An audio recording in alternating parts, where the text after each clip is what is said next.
ये आलीशान बंगले वहाँ काम के नहीं है, मखमल में सोने वाले माटी में सो रहे हैं। 2 गज जमीन का टुकड़ा छोटा सा तेरा घर है, दुनिया के मुसाफिर।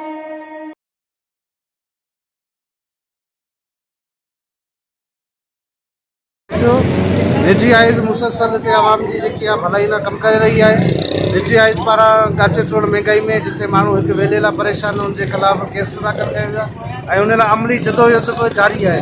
अॼु शाकरी में मुज़ाहिरो थियो ऐं कल्ह असां जेका मीटिंग करे हिते मुसाफ़िर जेके हितां आहिनि ई ॿिया स्टाफ खां जेके मुख़्तलिफ़ शहरनि में वञनि था, जीअं हैदराबाद आहे, ठठो आहे, कराची आहे, गुलारची आहे, नंढो बागू आहे, बदीन आहे, उन लाइ असां हिकिड़ो नंढो सेटअप कयो आहे इफ़्तारी जो।